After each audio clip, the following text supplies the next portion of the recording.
The night sky above Cornwall had never looked so strange. James Miller, a 40-year-old astronomer at the small coastal observatory, rubbed his tired eyes as he stared at the monitor. For 3 nights straight, he'd tracked the unusual formation of lights hovering just beyond Earth's atmosphere. They weren't stars or satellites, they moved with purpose. "You should get some rest," said Elizabeth, his colleague of 15 years, placing a cup of tea beside him. "I can't, Liz. Look at this pattern." James pointed to the screen. "It's repeating. Too precise to be natural." Elizabeth leaned closer, her grey-streaked hair falling across her face. "Good heavens, that looks like—" "A message," James finished. "I think someone's trying to communicate. The observatory's ancient equipment wasn't designed for this kind of discovery." James had spent his life watching the stars after his wife died, finding comfort in the vastness of space. Now space was reaching back, and no one was listening. The wind howled outside the small stone building that housed the Cornwall Observatory. Rain pelted against the windows, but James barely noticed. His eyes were fixed on the blinking lights on his screen. He had been working here for 12 years, ever since Mary passed away. The quiet nights watching distant stars had helped heal his broken heart. James took a sip of the tea Elizabeth had brought him. It was still warm, with just the right amount of milk. Elizabeth knew how he liked his tea. She had been by his side. All these years, a friend when he needed one most. "Do you think we should tell someone?" Elizabeth asked, her voice low as if someone might overhear. James nodded slowly. "Yes, but who would believe us? We need proof." He reached for his old notebook and began to write down the pattern. ... pause, ... It kept repeating. James had studied many types of signals in his career, but nothing like this. "What if it's just a satellite malfunction?" Elizabeth suggested, though her tone showed she didn't believe that. James shook his head. "No, look how it moves. These lights are under control. Someone is flying them." The thought made his heart beat faster. All his life, James had wondered if humans were alone in the universe. After Mary died, he had spent countless nights looking up at the stars, hoping there was more to life than what he had lost. The old computer in the corner beeped as it finished its recording. James stood up, his legs stiff from sitting too long. He walked to the window and looked up at the cloudy night sky. Somewhere beyond those clouds, someone was trying to reach Earth. "I'm going to call William," James said finally. William Barnes had been his friend since university. They had studied the stars together, dreaming of discoveries. But while James had stayed in Cornwall after Mary's death, William had moved on to work at the National Space Center. They hadn't spoken in almost a year. James dialed the number with shaky fingers. It was late, almost midnight, but this couldn't. "Wait, Will? It's James. I need you to look at something. I think we're not alone anymore." There was a long pause on the other end. Then William spoke, his voice serious. "Send me what you have. I'll call you back." An hour later, William called back. His voice had changed. "Stay there. Don't talk to anyone else. We're coming." By morning, black cars filled the small parking lot of the observatory. Men and women, in dark suits, carried boxes of equipment inside. They asked James and Elizabeth many questions. Where exactly did the signal come from? When did they first notice it? Had they told anyone else? James felt both excited and afraid. He had found something important, but now it was out of his hands. Elizabeth stayed close to him, her presence keeping him calm. A tall woman who seemed to be in charge set up a new computer system. "Dr. Miller, we need your help to track the signal," she said. "You're the one who found it. You might see things we miss." For the next 12 hours, James worked with the government team. Their equipment was much better than his old computers. They found the signal again, stronger now. As night fell again, the specialized computers finally decoded part of the message. The room went quiet as words appeared on the main screen. "Help, power failing, 10,000 souls aboard, peaceful, please respond." James read the words again and again. The message was simple but clear. Somewhere above Earth there were beings in trouble. They needed help. The tall woman turned to James, her face serious. "Dr. Miller, it seems you've just made first contact with an alien species in distress. Their fleet appears to be stranded in our solar system. James looked at Elizabeth, who had tears in her eyes. This was bigger than both of them, bigger than anything humans had ever faced. "What do we do now?" James asked. "Now," the woman said, "we find a way to help them." The end. 2 weeks later, James found himself aboard the international space vessel Hope, approaching the alien fleet. The world had rallied in unprecedented unity. Russians working with Americans, Chinese collaborating with Europeans, all to prepare this emergency response mission. "Still can't believe they chose you to come along," said Thomas Wright, the mission commander, a stern former military man with kind eyes that betrayed his gruff exterior.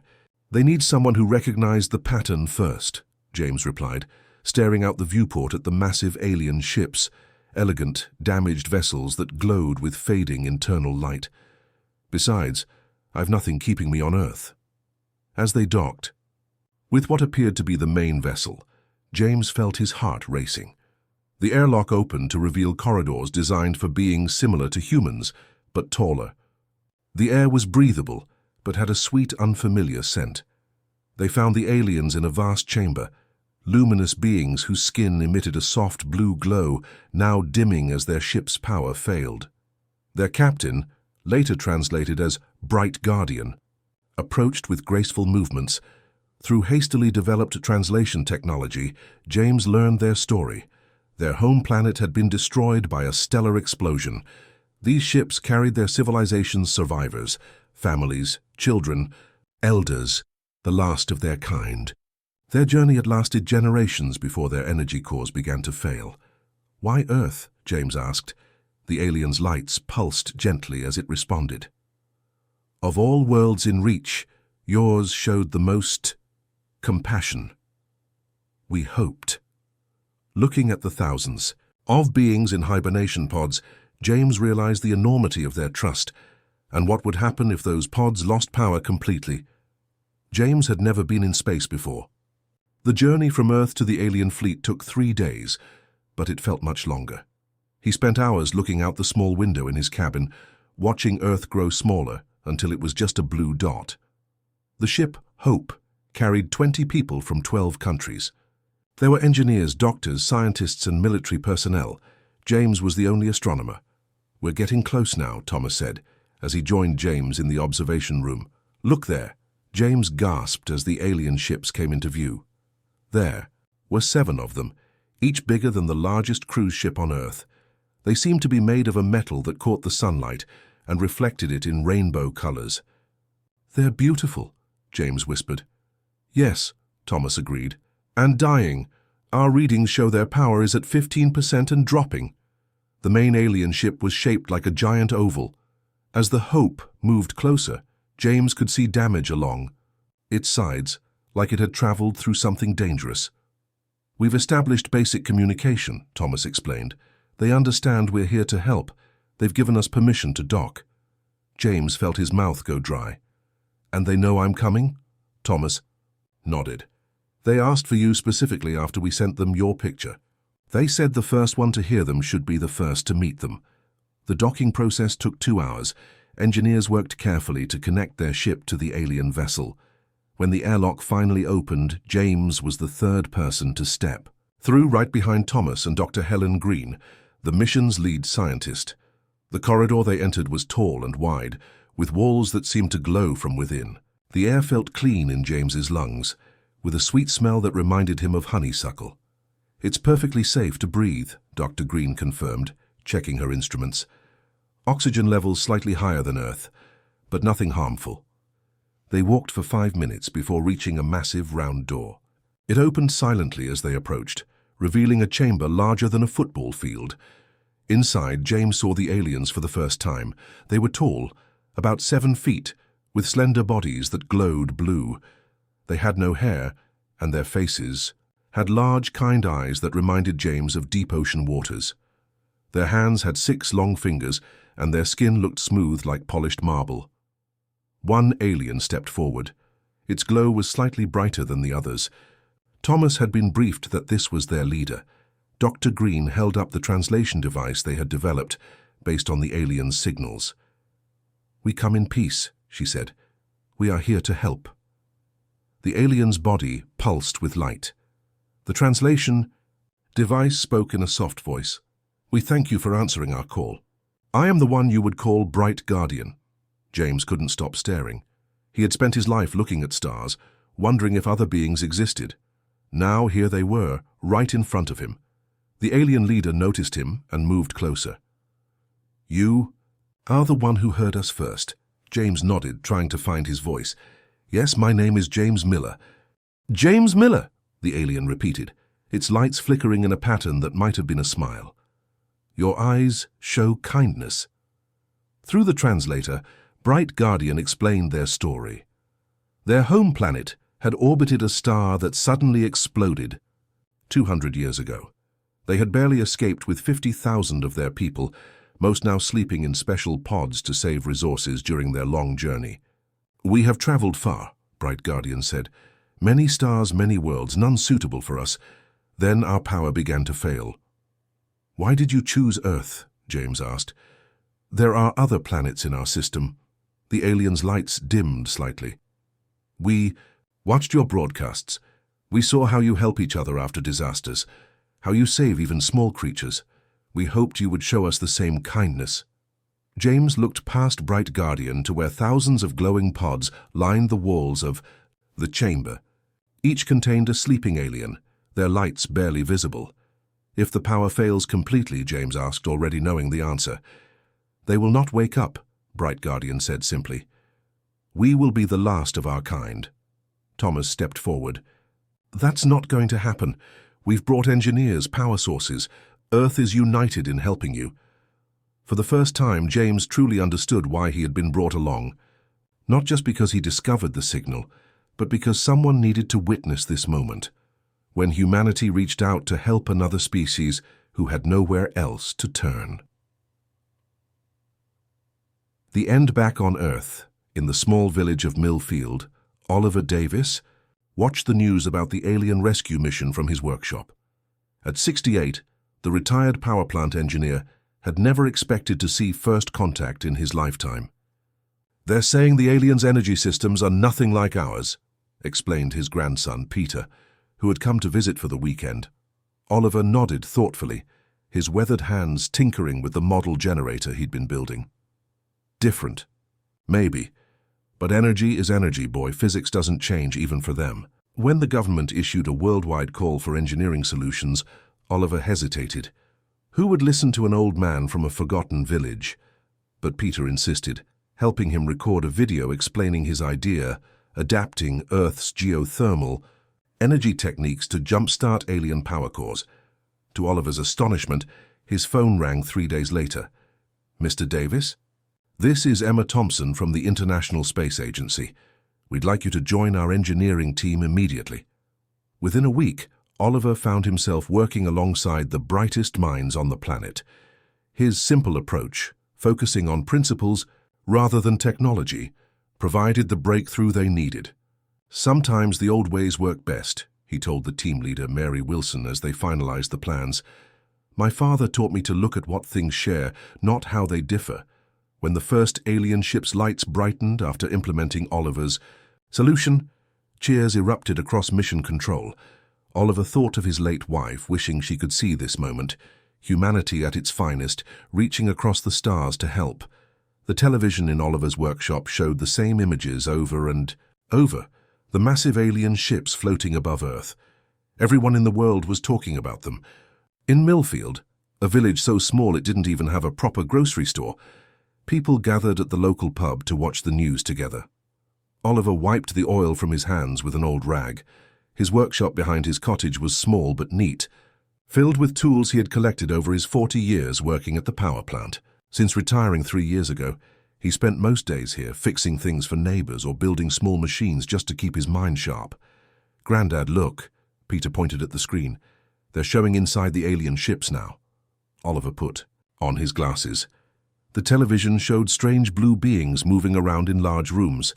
They were tall and glowed like nightlights. The news reporter explained that the aliens were running out of power for their ships, and without help, many would die. Terrible business, Oliver muttered. All those lives. Peter, just 15 but already smart with computers and science, leaned forward. The scientists say they can't figure out how to help. The alien technology is too different from ours, Oliver picked up the small generator model he had been working on. It was his own design, based on his years working with geothermal power, energy from the heat inside the Earth. You know, Peter, when I worked at the plant, we had equipment from all over the world. Japanese controls, German turbines, American computers, all different but all needing the same thing, energy. That night, after Peter went to bed, Oliver couldn't sleep. He kept thinking about those aliens, their lights growing dimmer. In the morning, he went back to his workshop and drew some plans on paper. "What are you doing, Grandad?" Peter asked, bringing him a cup of tea. "Just an idea," Oliver said. "Probably silly, but I can't stop thinking about it." For 2 days, Oliver worked on his idea. He explained it to Peter. "Their ships use heat and convert it to power, just like our geothermal plants do. Different machines, same principle. What if we could jumpstart their systems with our technology, like using jumper cables on a car battery?" Peter's eyes lit up. "That could work. Grandad, you should tell someone." Oliver shook his head. Who would listen to an old man from Millfield? But Peter wouldn't give up. That afternoon, he set up his laptop in the workshop. "The government is asking for ideas. Anyone can submit. I'll record you explaining it." Oliver felt foolish standing in front of the camera, but he explained his plan as simply as he could. Peter sent the video that night. 3 days passed. Oliver went back to his regular routine, fixing Mrs. Wilson's toaster and helping Mr. Brown with his car. He had almost forgotten about the video when his phone rang. "Mr. Davis, this is Emma Thompson from the International Space Agency." Oliver nearly dropped the phone. "Yes?" "Your idea about adapting geothermal techniques for the alien power cores is brilliant in its simplicity. We'd like you to join our engineering team immediately. Can you be ready to travel tomorrow?" The next day, neighbors lined the village street as a black car came to pick up Oliver. Peter hugged him tight. "I knew they'd listen, Grandad." At the International Space Agency headquarters, Oliver felt out of place. Everyone seemed so young and smart, with fancy degrees and expensive clothes. He wore his best sweater, which had a small hole in one elbow. Emma Thompson, a tall woman with kind eyes, introduced him to the team. "This is Oliver Davis, the engineer I told you about." Some of the younger engineers looked at him doubtfully. One whispered to another, not quite quietly enough. They brought in a pensioner from some village. Mary Wilson, the team leader, silenced them with a look. "Mr. Davis, please tell us more about your approach." For the next 3 days, Oliver worked harder than he had in years. He explained his ideas, drew diagrams, and answered questions. Some of the technical details were beyond him, but the basic principles, those he understood better than anyone. Aliens use a type of thermal conversion, he explained. "Different design, but same idea as our geothermal plants. We don't need to understand all their technology. We just need to give them enough power to restart their own systems." Finally, Mary announced they would try Oliver's solution. The plan was sent to the team aboard the Hope, now docked with the alien fleet. Oliver sat in mission control, watching the screens. His hands shook slightly. If he was wrong, thousands of aliens might die. The technicians on the Hope connected the equipment Oliver had helped design. For a long minute, nothing happened. Then, slowly, the lights on the alien ship began to glow. Brighter. The room erupted in cheers. People hugged and clapped each other on the back. Someone handed Oliver a cup of champagne. "You did it, Mr. Davis," Emma said, shaking his hand. Oliver smiled, but his thoughts were far away. He was thinking of his wife Dorothy, who had passed away 5 years ago. How amazed she would have been by all this. How proud. As the alien ship's power came fully online, the screens showed the blue beings celebrating in their way, their bodies glowing brighter than ever before. "Sometimes," Oliver said quietly, "the simplest solutions are the best. My Dorothy always said that." The end. The rescue effort faced its darkest hour when a group calling themselves Earth First sabotaged one of the power transfers to the alien fleet. Margaret Lewis, a nurse volunteering with the medical response team, watched in horror as alarms blared throughout the International Space Station where she was stationed. "We're losing connection to Vessel 4, announced Robert Johnson, the station commander. 3,000 hibernation pods are failing." Margaret had joined the mission after losing her husband to cancer last year. Helping these beings gave purpose to her grief. Now faced with their imminent deaths, she made a split-second decision. "The human blood proteins," she said, standing suddenly. "Our tests showed they temporarily stabilize their hibernation chemistry." Robert shook his head. "We don't have nearly enough medical supplies up here." "Then use mine," Margaret said, rolling up her sleeve, "and contact Earth, ask for volunteers." The call went out, and humanity responded. In every city, people queued for hours to donate blood. Old rivalries were forgotten as nations coordinated the largest medical airlift in history.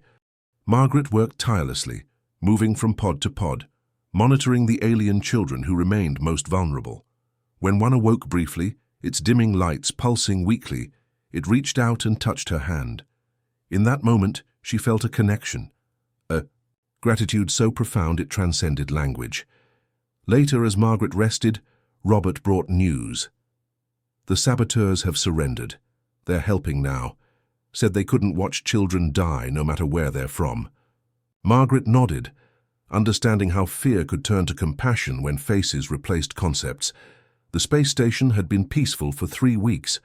Margaret had settled into her routine of checking on the aliens in the medical bay.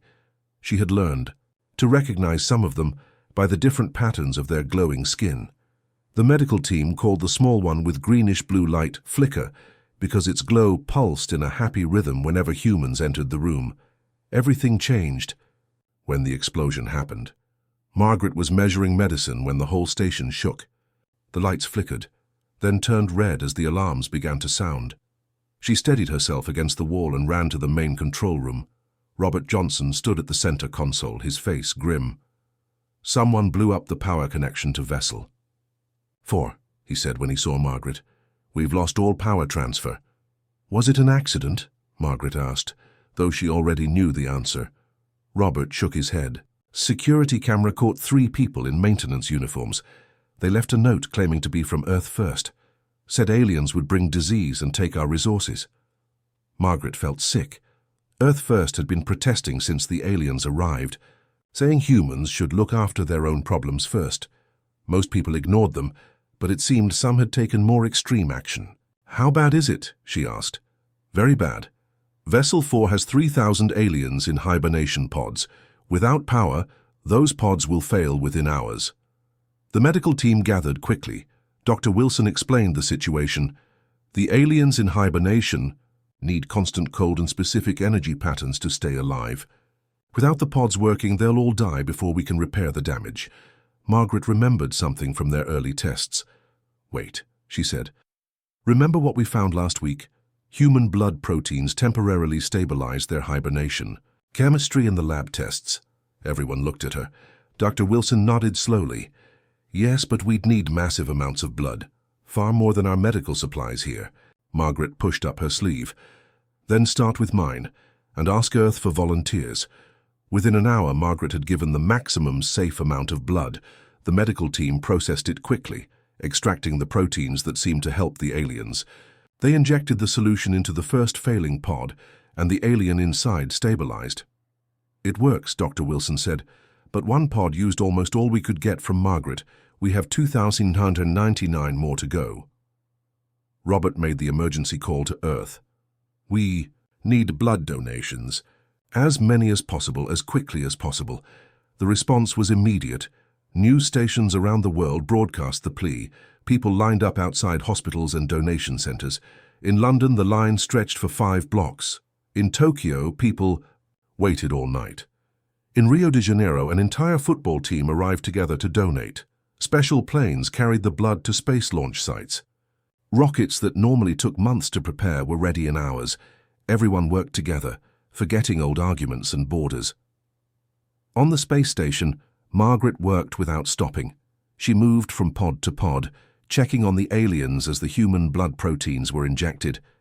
The weakest ones were the children, their small bodies more sensitive to the changes. One small alien with a light that seemed more yellow than blue opened its eyes as Margaret checked its vital signs. Its pod had been one of the first to fail. The alien child looked at Margaret, its eyes large and frightened.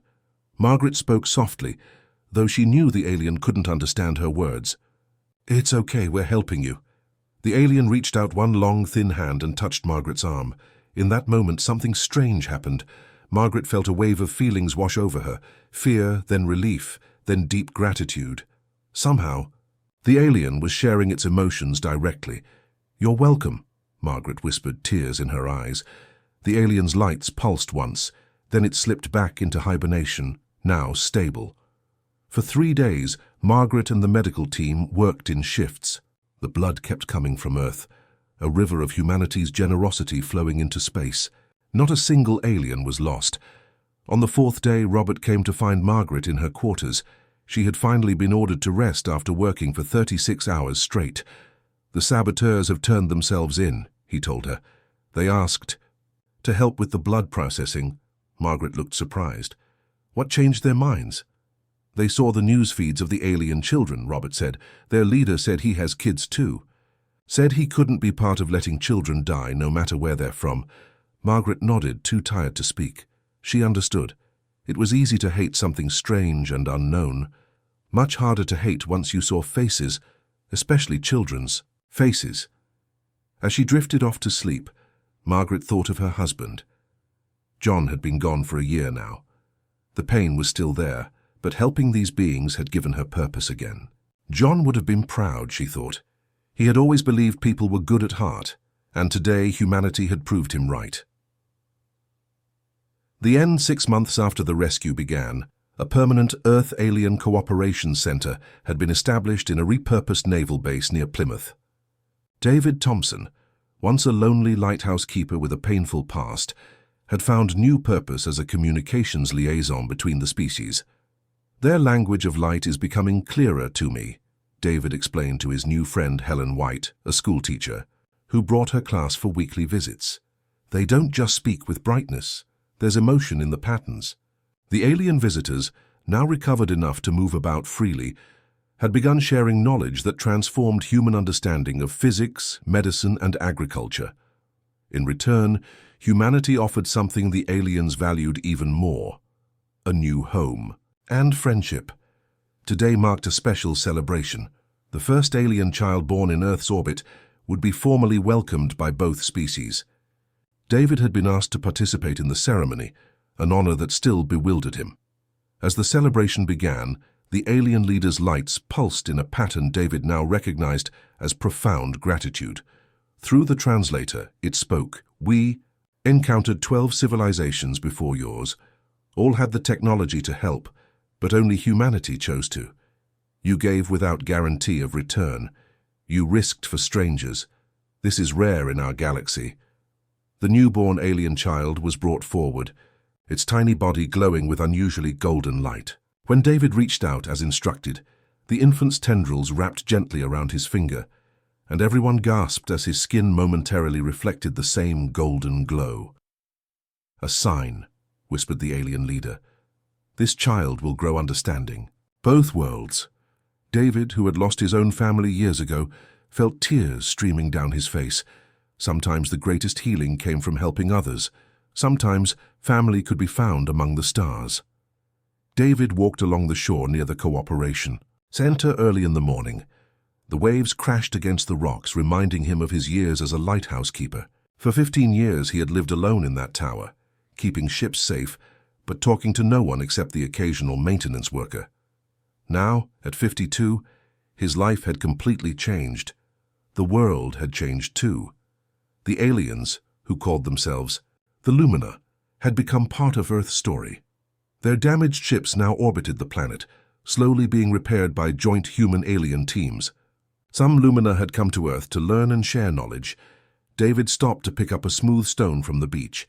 6 months ago, he had been watching the alien rescue on his small television in the lighthouse when the call went out for people with specific skills. They needed people who could quickly learn new languages and patterns, skills lighthouse keepers often developed from learning different ship signals. He had almost not applied. After losing his wife and daughter in a car accident 12 years ago, David had chosen isolation. The lighthouse had been his escape from a world that contained too much pain. But something about the alien story had touched him. They too had lost everything. They too were searching for a new beginning. Now David was one of the main communication experts at the center. He had learned to understand the Lumina's light patterns faster than anyone expected. "You have an ear for light," his boss had joked. The center itself had once been a naval base. The large concrete buildings now housed laboratories, meeting rooms and living spaces for both humans and Lumina. The largest building, facing the sea, had been turned into a cultural exchange center where people could come and learn about their new neighbors from the stars. David checked his watch. The ceremony would begin in 2 hours. He felt nervous, though he had spoken with Lumina almost every day for months now. Today was special. The first Lumina child born in Earth's orbit would be formally welcomed.